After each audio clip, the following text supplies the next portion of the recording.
Marshall Peak, Kabanata 3869. Manood ka lang. Sa buong Kikyo Land, hindi lamang ang third grade heaven opening realm ang limitasyon ng lahat ng mga lingkod, ngunit ito rin ang limitasyon ng karamihan sa mga disipulo ng Kikyo Land. Bukod kay Durufeng, na pinaburan ng mga venerables, sino ang makakakuha ng mga materyales sa itaas ng ikatlong baitang? Iilan lamang ang mga tao na nagkaroon ng pagkakataong makamit ang heaven opening sa itaas ng third grade. Ngunit ngayon, sinabi ni Yang Kai na ang kanyang ambisyon ay hindi maabot ang ikatlong baitang. Hindi tanga si Daiyu at natural na naiintindihan niya ang ibig niyang sabihin. Sa pag-iisip, noong una siyang dumating sa Fire Spirit Land, tila may parehong ambisyon siya. Sa kasamaang palad, ang torrent ng Flowing Time Great Emperor ay nagpakinas sa kanyang mga gilid at wala na sa kanya ang drive ng nakaraan. Hindi niya alam kung makalipas ang maraming taon, tatanggapin din ni Yang Kai ang kanyang kapalaran tulad ng ginawa niya ngayon. Saan ka nakakuha ng napakaraming heaven opening pills? Pagkatapos magtanong ng Daiyu, bigla niyang naalala na si Yang Kai ay nakakuha ng 8,000 spirit stones ngayong buwan at nakatanggap ng reward na 5,000, na nagdagdag ng hanggang 13,000 spirit stones. Idagdag sa kanyang nakaraang 2 buwang kita, ito ay sapat na. Kahit na ito ay hindi sapat, maaari siyang humiram ng ilan kay Old Fang. Hindi mo kailangang alalahanin iyon. Natawa si Yang Kai. Oh, ikaw ba ay katulad ko at gustong umabot ng mas high grade, kaya wala kang pakialam sa ikatlong baitang na ito? Paanong wala akong pakialam? Sinabi noon ni Old Fang na ang landas natin ay nakatakda na at walang pagkakataon na baguhin ito. Kaya lang. Nang makitang nag-aalangan pa rin siya, sinabi ni Yang Kai. Huwag kang masyadong mag-isip, wala akong ibang ibig sabihin dito. Nangako lang ako noon. Ngayong may kakayahan na ako, natural na kailangan kong tuparin. Hindi ko akalain na mabibili ko ito ng ganoon kabilis. Bahagyang napabuntong hininga si Daiyu. Sige, tatanggapin ko, pero iisipin mo na lang na loan ako. Marami akong heaven opening pills na nakukuha sa iyo every month, kaya hindi na kita mababayaran. Tumigil sandali, mataimtim niyang sinabi. Little brother, salamat. Natawa si Yang Kai. Hindi ako nagpasalamat noong tinulungan mo ako noon. Sinabi ni Daiyu. Paano iyon pareho? Wala akong binayaran ng malaki noong tinulungan kita. Ang bagay na ito ay nagkakahalaga ng 16,000 heaven opening pills. Dahan-daang umiling si Yang Kai. Mula pa noong unang panahon, marami na ang nagdadagdag ng bulaklak sa pagbuburda, ngunit kakaunti ang nag-aalok ng tulong sa oras ng pangangailangan. Para sa akin, ang tulong mo noong panahong iyon ay hindi nasusukat ng heaven opening pill. Kasabay nito, sa isa pang silid sa nayon kung saan matatagpuan ang quarter ng handyman, 2 tao ang nakaupo sa magkatapat. Ang mesa ay natatakpan ng pagkain at alak, at ang isa sa kanila ay sabik na hinihimok ang isa na uminom.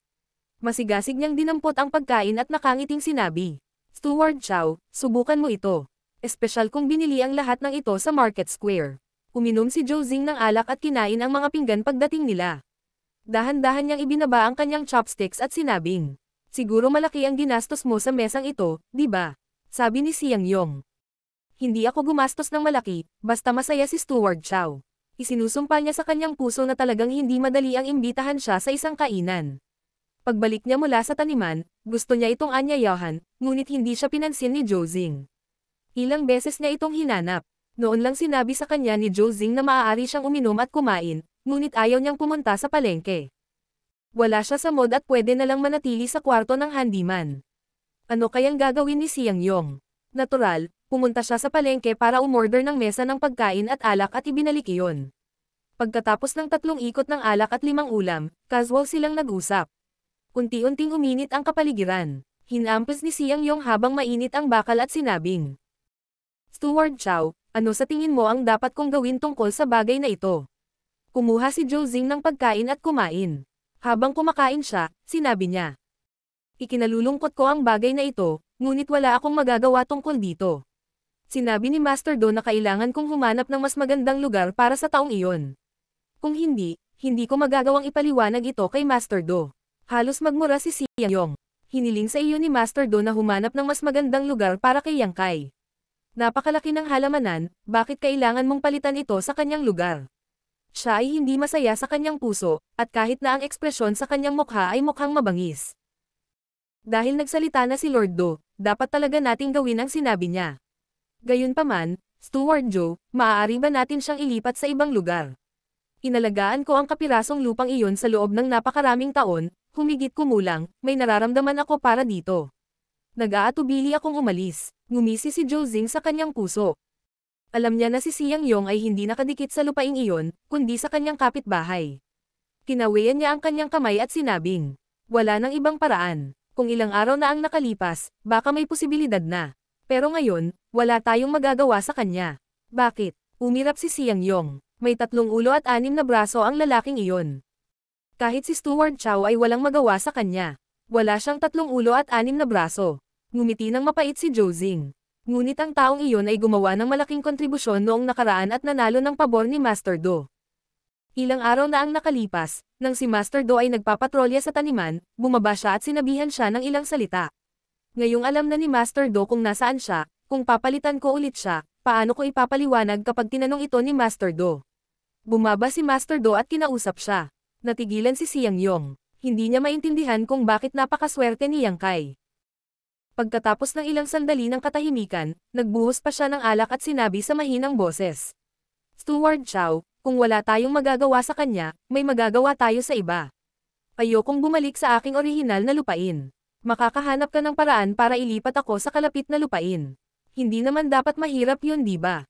Sinabi ni Jozing. Kailangang may dahilan para ilipat ang mga tao. Ang iba ay maayos naman. Bakit ko sila lilipat? Hindi nakaimik si Xiang Yong. Ito ba ang unang pagkakataon na ginawa mo ito? Parang hindi mo pa nagagawa. At saka, bilang tagapamahala ng taniman, isang salita lang ang paglilipat ng mga tao. Sino ang makapagsasabi ng kahit ano? Malinaw na ayaw niyang tumulong. Sa pagtingin sa maput na mukha ni Jozing, hindi mapigilan ni Xiang Yong na magalit. Ngumisi si Jozing. Sa halip na mag-alala tungkol sa lupaing iyon, dapat kang mag-alala tungkol sa taong iyon. Kung ang lupain ay nawala, maaari mo itong baguhin. Pero kung wala na ang tao, paano mo ito mababago? Anong tao? Natarante si Xiang Yong. Anong tao ang sinasabi mo?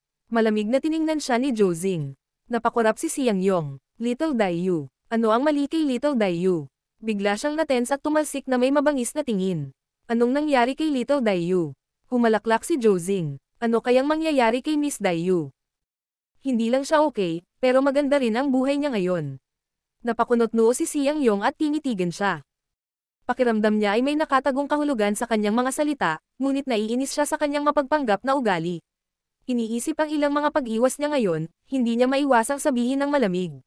Steward Chow, kung may sasabihin ka, sabihin mo lang. Ako ay isang prangka na tao. Hindi ko maintindihan ang mga paikot-ikot mo. Tinuro siya ni Jozing na may malungkot na tingin. Napaka-inosente mo kasi, hindi mo alam na niloko ka na pala. Sino ang naglakas loob na lokohin ako? Galit na galit si Xiang Yong. Kalimutan mo na, huwag na nating pag-usapan ito. Inom tayo. Inumin mong puwet ko. Si Xiang Yong ay pinalayas at ibinagsak ang mesa sa harap niya. Tumalsik ang alak at mga pinggan, halos nabasa ang mukha ni Jozing. Buti na lang at mabilis siyang nakaiwas. Xiang Yong, anong ginagawa mo? Galit na galit si Jozing.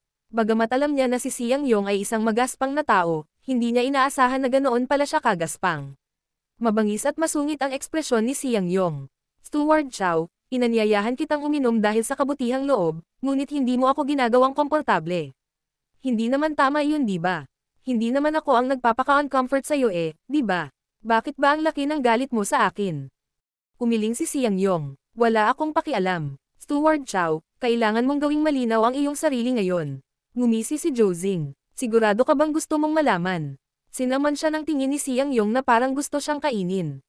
Malinaw ang kanyang kahulugan. Kinagat ni Jozing ang kanyang mga ngipin. Sige. Dahil gusto mong malaman, ipapaalam ko sa'yo.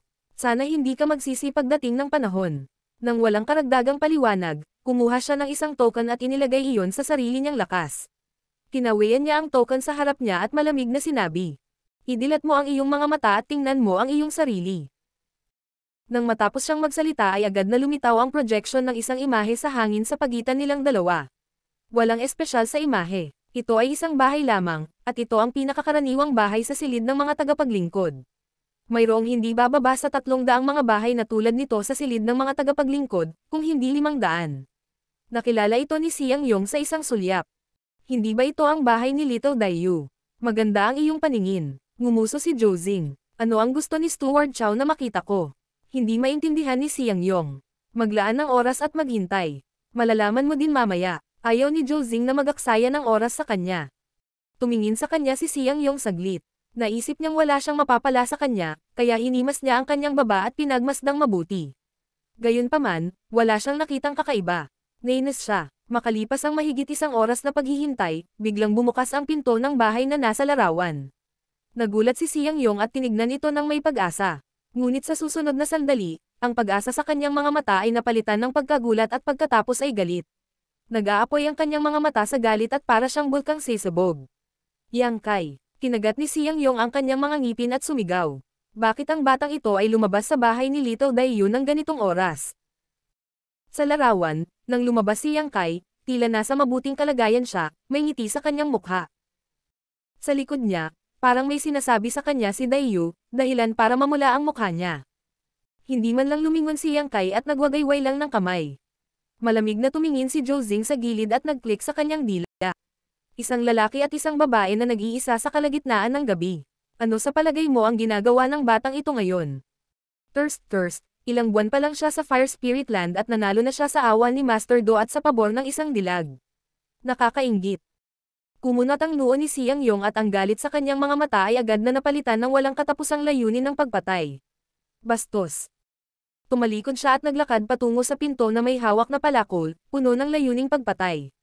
Papatayin ko siya, malamig na sinabi ni Jozing. Hindi pinapayagan ang mga handyman na lumaban ng pribado. Ang mga mananakit ng iba ay mapapawalang bisa ng 3 hanggang 100 taon depende sa kalubhaan ng pinsala. Ang mga pumatay ay papatayin ng walang awa. Gusto mo bang ilibing kasama siya? Ang nagmamadaling figure ni Siang Yong ay hindi mapigil ang huminto. Bagamat galit na galit siya sa mga sandaling ito ay may bakas pa rin siyang dahilan. Alam niyang tama si Jozing. Kung talagang pupunta siya at patayin si Yang Kai, tiyak na ililibing siya kasama niya. Sa oras na iyon, walang makakapagligtas sa kanya. Pagkaraan ng 3 paghinga, sinabi ni Siang Yong. Kung gayon, susuntukan ko muna siya. Sabi ni Jozing. Hindi maiiwasan ang 3 taong pagkakakulong. Habang nakakulong ka ng 3 taon, ang batang ito at si Miss Daiyu ay kayang gawin ang anumang gusto nila. Lumingon si Siang Yong at pinandilatan si Jozing. Ngumisi si Jozing. Ano ang tinitingnan mo sa akin? Hindi ako ang nanghumawak sa babae mo. Marshall Pick, Kabanata 3870. Bakit ka nandito? Gusto mo bang maupo ako at walang gagawin? Galit na sigaw ni Siang Yong, ang kanyang ekspresyon ay patuloy na nagbabago. Mabangis at baluktot ang kanyang ekspresyon, at halatang nakikipaglaban siya sa kanyang puso. Nang makita ito, sinabi ni Jozing. Siang Yong, kailangan mong maging kalmado sa oras na ganito. Maaari mong masira ang lahat kung kikilos ka ng padalos-delos. Madaling sabihin, ngunit walang sabi. Sinabi ni Siang Yong sa mahinang boses. Steward Chow, magpanggap ka lang na wala kang alam sa nangyari ngayon. Papatayin ko siya ngayon din. Hindi mo na kailangan gawin sa iyong sarili kung gusto mo siyang patayin. Ngumisi si Jozing. Si Siang Yong, nalalabas na, ay agad na huminto at lumingon kay Jozing. Nagbago ang ekspresyon ni Jozing. Huwag mong seryosohin ang mga salita ko kapag lasing ako. Gabi na, kaya babalik na ako para magpahinga. Pagkasabi nito ay lalabas na sana siya ng pinto. Ibinato ni Siang Yong ang palakol sa kanyang kamay at pinutol sa harap ni Jozing. Ang kanyang matipunong figure ay hamarang sa pinto at tumingin kay Jozing. Hindi natakot si Jozing at bahagyang pinaikit ang kanyang mga mata. Siang Yong, aawayin mo ba ako? Naparami ang nainom ko at medyo nagdedeliryo. Parang ikaw ang may problema sa utak. Sabi ni Siang Yong sa mahinang boses. Master, ikaw ay nasa Heaven Opening Realm. Inaamin ko na hindi ako ang kapareha mo. Kung talagang mag-aaway tayo, mapapahiya lang ako. Gayunpaman, ang bagay ni Little Daiyu ay malapit na nauugnay sa akin. Kung mayroon kang magandang plano, mangyaring sabihin sa akin. Ako ay lubos na magpapasalamat. Paano kung hindi ko sabihin? Malamig na tinignan siya ni Jozing. Si Siang Yong ay tumawa ng masama. Master, bagamat nasa Heaven Opening Realm ka, nasa Heaven Opening ka lang ng 1st grade. Kung itataya ko ang aking buhay, malamang na makakagat ko ang 2 hanggang 3 kilo ng iyong laman. Baliw ka, nagiba ang ekspresyon ng mukha ni Jozing. Napahawak si Siang Yong sa kanyang ulo at sinabing may mabangis na ekspresyon. Master, pakiusap turuan mo ako. Hindi nagsalita si Jozing at tumingin sa kanya. Tanging determinasyon at kalupitan ang nasa mga mata ni Siang Yong. Pagkaraan ng mahabang panahon, sinabi ni Jozing. Siang Yong, bakit mo ginagawa ito? Dahil walang interes si Miss Daiyu sa iyo, bakit mo siya patuloy na ginugulo? Iyan ang aking negosyo. Master Steward, hindi mo kailangang mag-alala tungkol dito. Ha, napabuntong hininga si Jozing. Orihinal na hindi sa akin ang lugar para magsabi ng anuman tungkol sa bagay na ito, ngunit nakikita kung gaano ka nalilibyugin, maaari akong magbigay sa iyo ng ilang payo, ngunit. Sabi ni Siang Yong, Master Steward, huwag kang mag-alala. Ang bagay na ito ay walang kinalaman sa iyo. Ano man ang resulta, papasanin ko ang lahat ng responsibilidad. Napakagaling. Tumanggo si Jozing. Kung ganoon, lumapit ka. Nagmamadaling lumapit si Siang Yong. Hininaan ni Jozing ang kanyang boses at sinabi sa kanya ng detalyado ng ilang sandali. Patuloy na nagbabago ang ekspresyon ni Siang Yong habang nakikinig. Lihim siyang nagdalamhati na si Jozing ay talagang mabagsik at walang awa. Kung totoo ito, mamamatay si Yang Kai nang walang pag-aalinlangan. Bukod dito, ito ay magiging isang walang hirap na kamatayan. Pagkaraan ng ilang sandali, sinabi ni Jozing sa mahinang boses. Ang bagay na ito ay nagsasangkot ng napakaraming tao. Kung ito ay nalantad, hindi ka magkakaroon ng magandang wakas. Pag-isipang mabuti, napangiti si Siang Yong. Master Steward, ito ay isang magandang ideya. Kung hindi ko ito gagawin, ako ay magpapabaya sa iyo. Ano ang kinalaman nito sa akin? Nagulat si Jozing. Nagmamadaling sinampal ni Siang Yong ang kanyang bibig. Oo, oo. Wala itong kinalaman kay Master Steward. Ito ang lahat ng aking ideya. Halika. Inom tayo. Ang mesa ay sinipa. Paano sila nakainom? Pinunasan ni Jozing ang kanyang manggas at sinabing, gabi na. Babalik na ako para magpahinga. Sinabi ni Siang Yong. Kung gayon, ipauubaya ko ang usapin sa kinabukasan kay Steward Chow. Natigilan si Jozing. Hindi niya alam kung biyaya o sumpa para sa kanya ang ideya niyang ito, ngunit huli na para pagsisihan ito ngayon. Sa pagtingin sa ekspresyon ni Siang Yong, malinaw na kailangan niyang gawin ito. Palihim na lamang niyang ipagdasal na matamaan niya ang mahinang lugar ni Siang Yong upang hindi na siya muling bumangon. Hindi ko pa napanabik ang buhay sa handyman's quarters. Pagkabalik mula sa lugar ni Dayu, nagmuni-muni at nagpahinga si Yang Kai. Kinabukasan, kinaladkad niya si Old Fang sa palengke, pangunahin na upang palawakin ang kanyang pananaw. Bagamat mayroon siyang pangkalahatang pag-unawa sa sitwasyon sa palengke, mayroon pa ring mga kakaibang bagay sa maraming stall, na lahat ay inilabas ng mga handyman mula sa kani-kanilang universe worlds. Upang makabili ng third-grade pure golden dew para sa Dayu, nabangkarot siya at nang utang pa kay Old Fang ng ilang heaven opening pills. Gayunpaman, hindi siya nagmamadali. Sa anumang kaso, maaari siyang kumita ng malaking bilang ng heaven opening pills sa susunod na buwan. Ang mga pagkain at inumin sa palengke ay nasa ulo ni Old Fang, kaya natural na hindi makipagtalo sa kanya si Old Fang. Sa pagkakataong ito, misteryosong dinala pa niya ito sa isang lugar. Lubhang liblib ang lugar na iyon. Mula sa labas, ito ay mukhang hindi mahalata, ngunit kapag ang isa ay pumasok, malalaman ng isa na mayroong isang universo sa loob. Ang mga taong pumunta rito ay hindi lamang kasama ang mga odd job na manggagawa mula sa odd job room, kundi pati na rin ang ilang mga disipulo mula sa Seven Openings Land. Marami sa kanila ang nakasuot ng 7 kulay na damit, at kaliwat kanan ang mga babaeng nakayakap habang nagsasaya. Labis na nagulat si Yang Kai. Hinailan niya si Old Fang sa tabi at sinabing, may ganoong lugar talaga sa palengke. Ngumisi si Old Fang. Ano ang kakaiba dito? Mula noong sinaunang panahon, ang ganitong uri ng lugar ay makikita kahit saan. Ang mga babaeng ito. Sino sila? Tumingin si Yang Kai sa paligid. Napabuntong hininga si Old Fang. Lahat sila ay mga handyman mula sa iba't ibang spiritual lands. Lahat ay nagsisikap na maghanap buhay. Noon, wala silang gaanong kakayahan, ngunit ngayon na mayroon na sila, natural na gusto nilang tumulong. Tumingin sa kanya si Yang Kai na may kakaibang ekspresyon. Ito ang unang pagkakataon na narinig niyang may nagsalita tungkol sa paggawa ng isang bagay na napakaranggal. Bahagyang kumunat ang noo niya at sinabing, dapat walang gaanong pera ang mga handyman. Sabi ni Old Fang, kaya nga, karamihan sa mga tao dito ay mga disipulo ng Kikiaw Land. Napakakaunting mga handyman ang pumupunta rito para maghanap ng kasiyahan, mabuhay. Talagang tulad ng sinabi ni Old Fang. Karamihan sa mga taong nakita ni Yang Kai dito ay mga disipulo ng Kikiaw Land na nakasuot ng makukulay na damit. Kaunti lang ang mga handyman na pumunta dito, kasama na silang dalawa. Huwag magsalita ng kalokohan. Bilisan mo at humanap ka ng babaeng aalagaan. Tinulak siya ni Old Fang at itinuro ang isang grupo ng mahigit 10 babae. Kung gusto mo ang sino man sa kanila, dalhin mo lang sila sa itaas. Pagkatapos niyang magsalita ay umakyat siya at kumatok sa pinto ng isang silid. Ilang sandali pa, Bumukas ang pinto at inabot ng malajid na kamay at hinayla si Old Fang papasok. Napatulala si Yang Kai. Tumayo siya sa pwesto niya at napakamot sa ulo. Tumingin siya sa gilid at nakita niyang nakatingin din sa kanya ang 10 babae, ngunit wala ni isa sa kanila ang may balak na lumapit para batiin siya. Ang lugar na ito ay pangunahing pinananatili ng mga disipulo ng Kikiaw Land. Bukod dito, ito ay bukas lamang ng 3 araw bawat buwan. Alam ng lahat ng mga babae na kung gusto nilang kumita, pinakamahusay na kumita ng pera mula sa mga nakasuot ng makukulay na damit.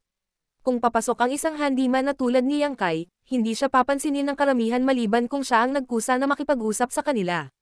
Buti na lang wala siyang pakialam. Pumunta siya sa isang table sa gilid at tinawag ang handyman. Umorder siya ng mesa ng pagkain at alak at uminom ng mag-isa. Gayunpaman, kailangang sabihin na bagamat nagkaroon ng sex trade dito, wala itong masyadong prostitute na kapaligiran. Ito ay mas tulad ng isang tea house. Kung hindi dahil sa paghihintay kay Old Fang, matagal nang umalis si Yang Kai. Sa paghihintay ng mahabang panahon, hindi pa rin siya lumalabas. Napalitan lahat ng pagkain at alak. Sa huli, hindi na nakatiis ang isang batang babae at lumakad. "Brother, hinihintay mo ba ang iyong kasama?" Tumanggo si Yang Kai. Kinagat ng dalaga ang kanyang mga labi at ngumiti. "Kung gayon, hindi mo na kailangang maghintay pa. Nabalitaan ko sa mga senior sister na tuwing darating ang iyong kasama, dito siya magdamag." Halos magmura ng malakas si Yang Kai. Madilim ang mukha, nagpasalamat siya at binayaran ang pagkain at alak. Aalis na sana siya, biglang inabot ng babae at hinawakan ang manggas ni Yang Kai. Lumingon si Yang Kai sa kanya at nakitang namumula ang kanyang mukha. Hindi niya maiwasang magtanong, "Junior sister, may kailangan ka ba?" Bumaba ang ulo ng dalaga. "Brother, pumunta ka ba dito para lang uminom?" Si Yang Kai ay hindi isang tanga. Natural na naiintindihan niya ang ibig niyang sabihin. Maingat na sinusukat siya, nalaman niyang ang babaeng ito ay may maislan na katangian at walang kahit katiting na aura ng isang puta. Hindi niya napigil ang matawa. "May kasama akong pumunta dito. Hindi pa ako nakakapunta sa ganitong lugar." Malumanay ang boses ng dalaga. "May unang pagkakataon para sa lahat. Brother, gusto mo bang?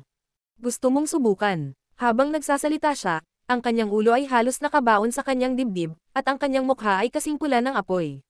Hindi na kaimik si Yang Kai. Alam niyang likas na mahiyain ang babaeng ito o ilang beses lang lumabas at hindi masyadong bukas. Habang iniisip niya ito, sinabi ng dalaga, "Hindi ko itatago kay brother. Ang junior sister, ako. First time ko rin ito." Sumimangot si Yang Kai at nagtanong, "Junior sister, bakit ka pumunta dito?" Tinakpan ng dalaga ang bibig at hindi sumagot. Gayunpaman, ilang buwan nang nandito si Yang Kai, kaya natural na alam niya ang hirap ng buhay ng mga manggagawa. Binabayaran sila ng 3 heaven opening pills sa isang taon, ngunit kahit na gusto nilang bumili ng isang set ng second-grade materials, nagkakahalaga pa rin ito ng 1,500 hanggang 600. Kung gusto niyang mabilis na maka-advance sa heaven opening, kailangan niyang maghanap ng ibang paraan. Bumantong hininga siya sa loob, alam niyang tama si Old Fang. Kung hindi lang mahirap ang buhay, sino ang pupunta sa lugar na ito? Sa sandaling ito, isang matangkad at matipunong lalaki ang biglang pumasok mula sa labas.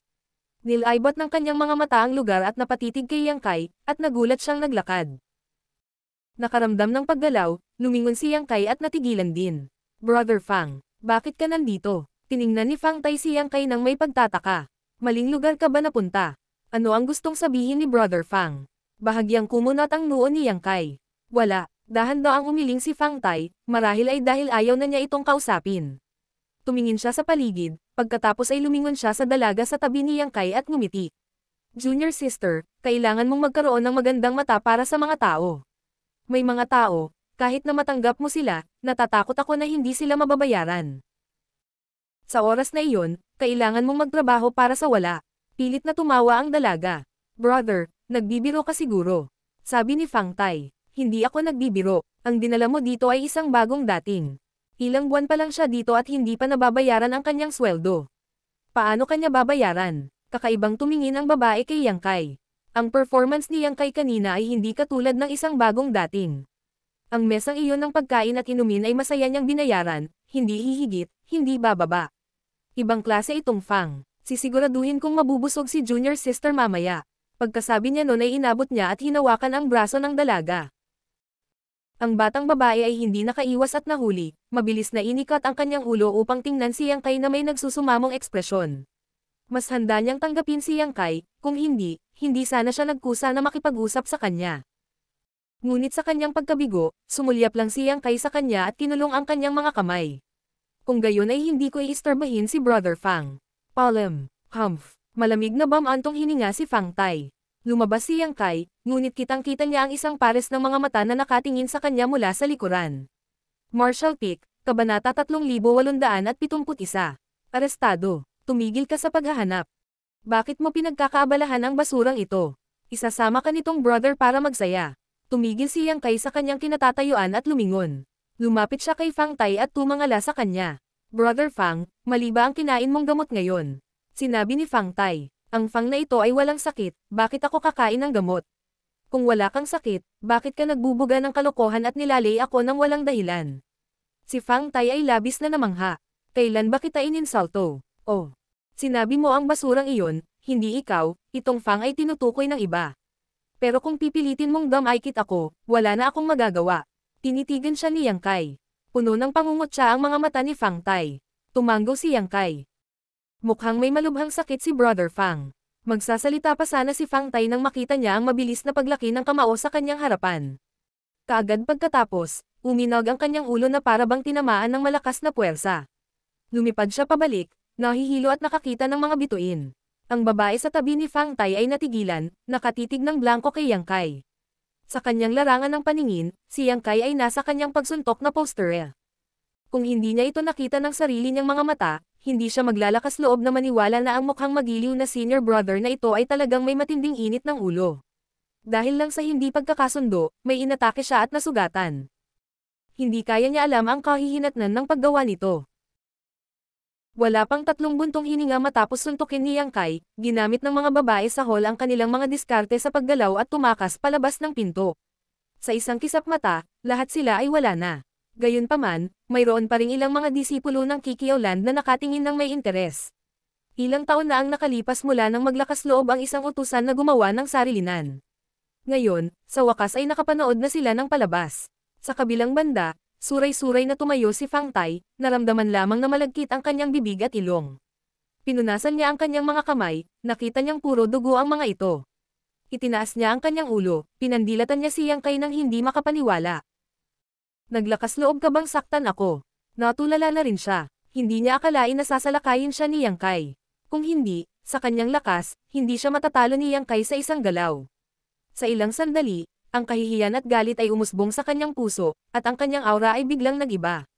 Ang lakas ng loob mong pag-alitan ako, bakit hindi ako maglakas loob na suntukin ka? Ngumisi si Yang Kai.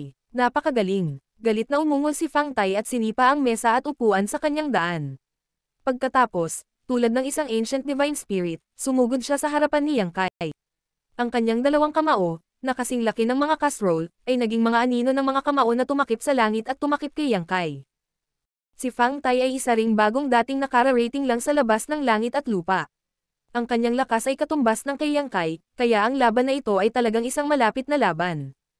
Sa gilid, ang ilang mga disipulo ng Kikiaw Land na nakasuot ng 7 kulay na damit ay nanunood ng palabas at nagpalakpakan ng malakas. Gayunpaman, 12 buntong hininga pa lang ang pinaglaban nilang dalawa nang may pumasok na grupo ng mga tao mula sa labas. Ang leader ng grupo ay nasa likod ng kanyang mga kamay at tumingin sa paligid. Pinaikit niya ang kanyang mga mata at galit na sumigaw. Lahat kayo, tumigil kayo. Sina Yang Kai at Fang Tai, na nasa gitna ng labanan, ay hindi pinansin at nagpatuloy sa pakikipaglaban. Nakakagalit ka. Galit na galit ang pinuno.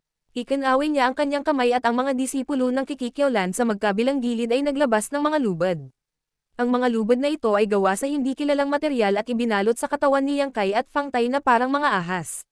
Sa isang kisap mata, parang bigas na nakatali ang dalawa. Nagpumigla si Yang Kai ngunit hindi makawala. Sa halip, tumaas ang lakas ng mga lubad, dahilan para hindi siya komportable sa buong katawan. Kayong dalawa ay matapang na lumaban ng pribado. Hindi mo ba alam ang mga patakaran ng Kikiaw Land? Pagkatapos itali silang dalawa, lumakad ang pinuno sa harap ni Yang Kai at Fang Tai. Tumingin siya sa isa at saka tumingin sa isa na may malamig na ekspresyon. Brother. Bumalik din sa katinoan si Fang Tai sa oras na ito. Kanina lang, nataman siya ni Yang Kai at medyo nagalit. Kung hindi, hindi siya maglalakas loob na kumilos ng mapangahas. Alam niyang medyo seryoso ang bagay na ito at ang isang maling hakbang ay maaaring magdulot sa kanya ng walang hanggang kapahamakan. Agad siyang humingi ng awa. Brother, ang junior brother na ito ay narito lamang ng ilang buwan at hindi pamilyar sa mga alituntunin ng Kikyo Land. Brother, maaari mo bang ituring ito bilang unang pagkakasala ng junior brother na ito at palayain mo ako? Ito ay magiging malaking pasasalamat ng junior brother na ito. Humph. Malamig na bamantong hininga ang pinuno, ang mga patakaran ay mga patakaran. Sino ang nagmamalasakit kung ito ang iyong unang pagkakasala o hindi?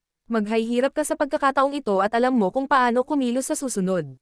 Nagpanik si Fang Tai. Brother, inosente ako. Sinaktan ako ng bastos na ito at wala akong pagpipilian kundi lumaban. Kung hindi ka naniniwala sa akin, maaari mong tanungin ang iba pang mga brother doon. Malinaw nilang nakita ang lahat. Malamig na tumingin sa kanya ang pinuno. Ang alam ko lang pagpasok ko, inaaway mo ang brat na ito. Kung sino ang gumawa ng unang hakbang, wala akong interes na malaman. Alisin mo sila. Pagkatapos niyang sabihin iyon, tumalikod siya at naglakad palabas. Sina Fang Tai at Yang Kai, na nakatali na parang dumplings, ay dinala din sa likod. May sinusubukan pa ring ipaliwanag si Fang Tai, ngunit pinagsabihan lang siya ng isang disipulong Kikyo Land sa tabi niya. Nang makita ito, iniwan din ni Yang Kai ang ideya na mag-aaksaya ng kanyang hininga. Sa ikalawang palapag, ang mukha ni Old Fang ay namutla habang siya ay bumubulong. Tapos na, tapos na. Natural na narinig niya ang kaguluhan sa ibaba. Nang nag-away sina Yang Kai at Fang Tai, nagmadali siyang nagsuot ng damit at nagmamadaling lumabas, ngunit huli na siya ng isang hakbang. Nakatingin lang siya habang nakagapos at dinadala si Yang Kai, hindi siya nailigtas.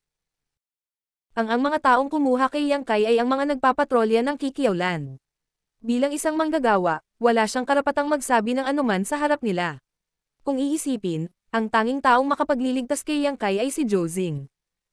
Bilang manager ng orchard at isang heaven opening cultivator, kung handa siyang pumasok, dapat siyang tumulong. Inihahanda ng isip ang kanyang sarili para sa isang malaking kawalan, si Old Fang ay wala ng panahon para ayusin ang kanyang mga damit habang nagmamadali siyang pumunta sa Fire Spiritual Land. Sa isang simple at magaspang na selda, madilim at mamasa-masa, sina Yang Kai at Fang Tai ay nakalok sa loob, bawat isa ay sumasakop sa isang sulok ng selda. Ang selda na ito ay nasa gitna ng palengke, malalim sa ilalim ng lupa. Casual itong itinayo gamit ang ilang kahoy, kaya kung gugustuhin ni Yang Kai, madali siyang makatakas.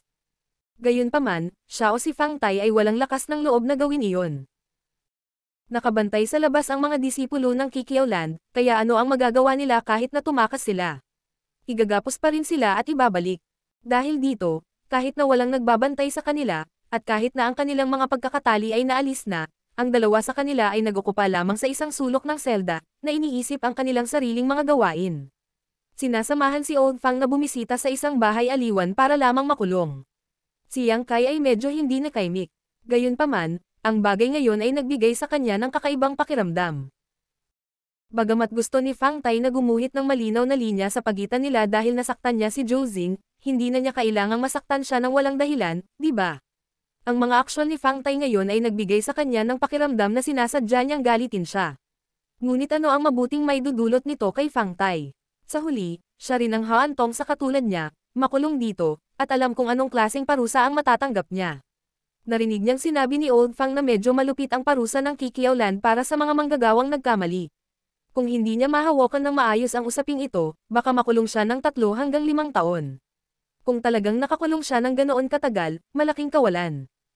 Kapag siya ay nakulong dito, ang kanyang pinagmumulan ng kita ay mapuputol, at sino ang nakakaalam kung ilang heaven opening pills ang mawawala sa kanya.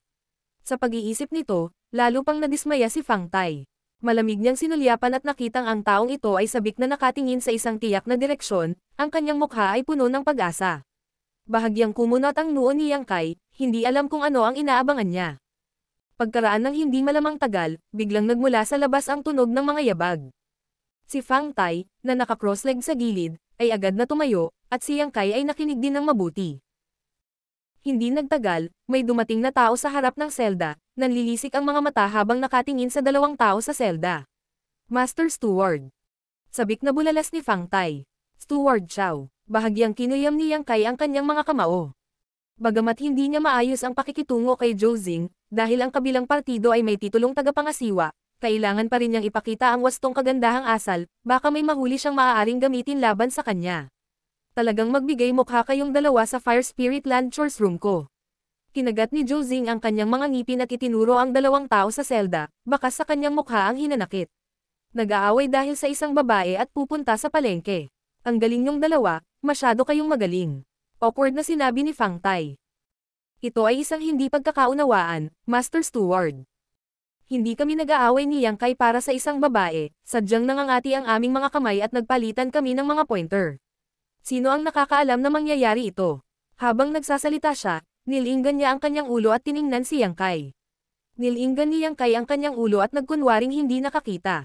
Nahuli ka na ng patrol at dinala dito, pero naglakas loob ka pa ring sabihin na hindi pagkakaunawaan. Galit na sumigaw si Jozing. At ang sugat sa mata mo, sa tingin mo ba bulag ako? Inabot ni Fang Tai at tinakpan ang mata na nataman ni Yang Kai, hindi umiimik. Ngumuso si Jozing.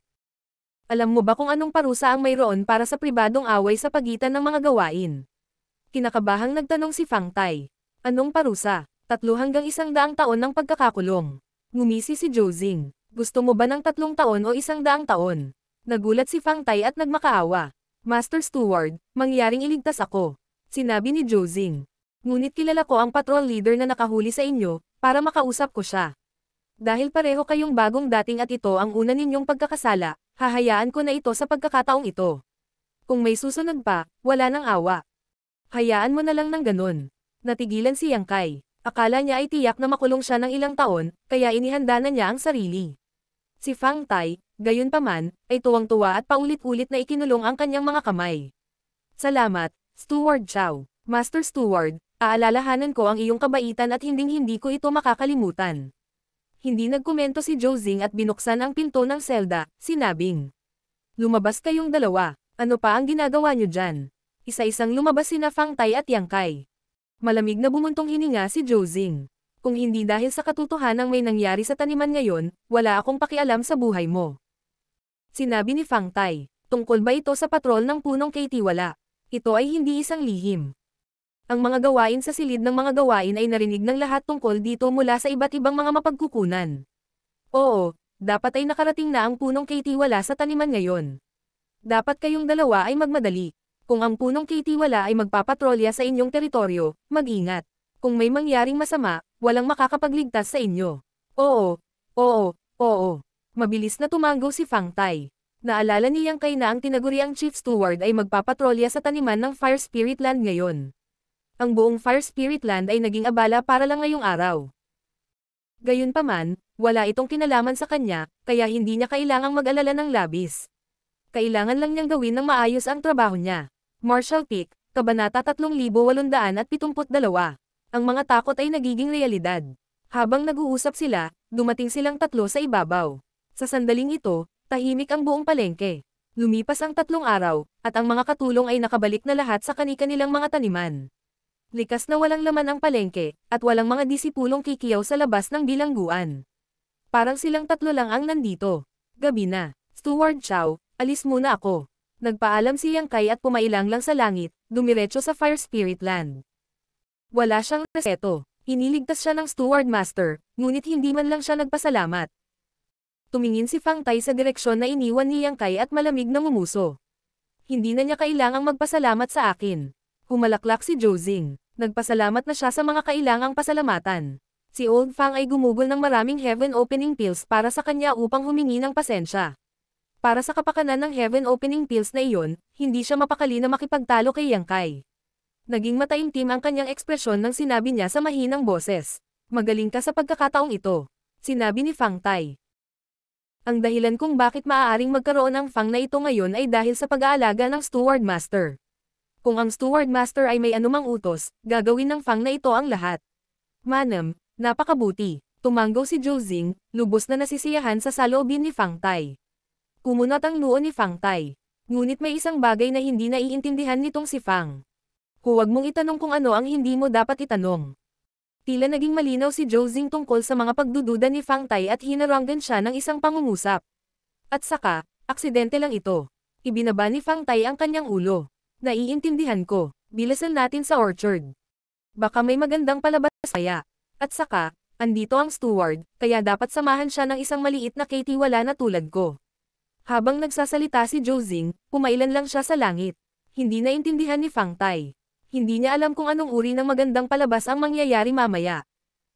Bahagya niyang naramdaman na may kinalaman ito sa pangyayari kahapon, ngunit dahil Zhou sinabi na niya, hindi na siya nagtanong pa. Nang umalis silang dalawa, nakarating na si Yang Kai sa Fire Spirit Land. Nang madaanan niya ang nayon kung saan naroon ang bahay ng katulong, nakita niya ang isang gintong liwanag mula sa gilid ng kanyang mga mata. Ibinaba niya ang kanyang ulo at nakita na sa harap ng kanyang bahay, si General Si Chen ay patuloy na sumilip sa pinto, na parang tinatawag siyang lumabas. General, bati ni Yang Kai kay General Si Chen nang narinig niya ang tunog at inikat ang kanyang ulo upang tingnan. Kasunod nito, naging kasing laki siya ng isang ordinaryong tandang at ipinapakpak ang kanyang mga pakpak, lumilipad pataas at pababa habang lumilipad patungo kay Yang Kai. Tumawa si Yang Kai, General, dapat kang bumaba sa timang.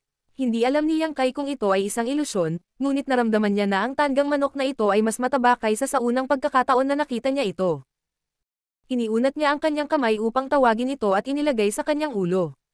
Inikat ng dakilang General Si Chen ang kanyang puwitan at natagpuan ang pinakakomportableng posisyon na pamilyar sa kanya. Pagkatapos ay sinipa niya ang Yang Kai ng 2 beses. Sinabi ni Yang Kai, may nangyari. Hindi ko sinasadyang ipagpaliban ang oras. Itigil ang pagsuot. Noon lamang naging masunurin si General Si Chen. Ilang sandali pa ay nakarating na sila sa taniman.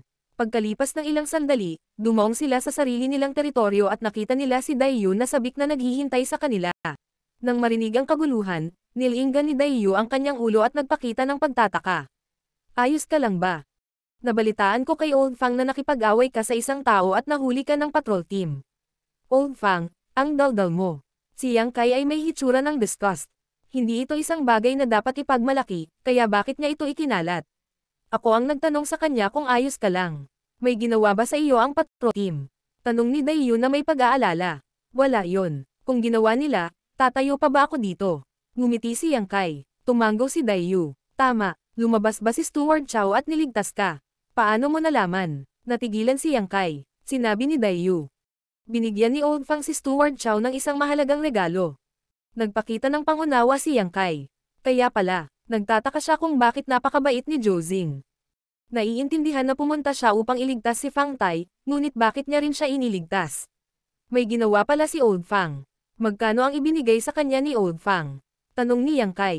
Sinabi ni Daiyu. Hindi ko alam, pero hindi dapat maliit na halaga. Kung hindi, imposible para sa isang errand boy na mahuli sa isang pribadong away nang walang anumang parusa. Pero ayos lang basta ayos lang siya. Totoo yan. Tumanggo si Yang Kai. Pag may oras ka, sabihin mo kay Old Fang na ligtas ka na. Malamang hindi pa niya alam na nasa labas ka na. Tumingin-tingin si Daiyu sa paligid at sinabing, bukod dito, nagpapatrolya ang punong Kaitiwala ngayon sa taniman. Kailangan mong mag-ingat at huwag magpabeya. Alam ko, dapat kang bumalik ng mabilis. Narinig ko kay Zhou na ang punong Kaitiwala ay dapat nasa taniman na. Hindi maganda kung malaman niyang wala ka sa sarili mong teritoryo at pumunta sa aking lugar. Pagkatapos babalik muna ako, sabi ni Daiyu at naglakad patungo sa kanyang tanim. Pagkaalis niya, kinuha ni Yang Kai ang kanyang communication device kay Old Fang at sinabi sa kanya na ligtas siya. Mabilis na nagpadala ng mensahe si Old Fang na nagtatanong sa kanya tungkol sa mga detalye ng sitwasyon, kaya natural na sinabi sa kanya ni Yang Kai ang lahat ng kailangan niyang malaman. Pagkatapos niyang matapos, sumagot si Old Fang at sinabihan siyang huwag maging mapusok sa hinaharap. Nang tanungin ni Yang Kai kung magkano ang ibinigay niya kay Zhou, talagang pinutol ng matanda ang komunikasyon. Obviously, ayaw na niyang magsalita pa. Lalo nitong pinatunayan ang hula ni Yang Kai. Siguradong marami na ang ibinigay sa kanya ni Old Fang sa pagkakataong ito. Kung hindi, bakit magiging napakabait ni Zhou para tulungan siya? Isinusumpa niya si Zhou sa kanyang puso dahil sa kanyang walang sawang kasakiman at nanumpa sa kanyang sarili na kung magkakaroon siya ng pagkakataon sa hinaharap, gagawin niyang bayaran siya ni Zhou. Tumalikod siya at nagsimulang magtrabaho sa taniman.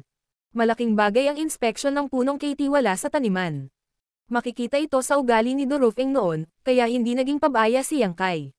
Bukod dito, hindi niya alam kung dahil ba iyon sa nangyari kahapon, ngunit medyo hindi mapalagay si Yang Kai ngayon, na parang may mangyayari. Dahil dito, naging mas mapagbantay siya. Makalipas ang isang oras, tumayo si Yang Kai sa halamanan na may hawak na token. Madilim ang mukha niya na halos tumulo na ng tubig. May nawawalang prutas sa kanyang taniman. Limitado ang bilang ng mga fire spirit fruit sa halamanan. Ito ay naitala sa token ng bawat handyman. Kung ito ay sira o bulok, kailangan nilang iulat ito sa punong kaitiwala ng taniman. Gayunpaman, sa ilalim ng normal na mga pangyayari, walang mangyayari sa Fire Spirit Fruits, lalo pa ang isa na nawawala ng walang dahilan. Ngunit sa sandaling ito, nangyari ito sa kanyang taniman. Ang bilang ng mga Fire Spirit Fruits sa orchard ay mas mababa ng isa kaysa sa bilang na naitala sa token. Si Yang Kai ay maingat na nagbilang ng 3 beses sa halamanan, at ito ay pareho. Paano magkakaroon ng isang mas kaunting prutas? Bago siya umalis noong nakaraang buwan, espesyal na sinuri ito ni Yang Kai ng 1 beses. Sa oras na iyon, ang mga numero ay tama, ngunit pagkatapos ng ilang araw, ang mga numero ay mali.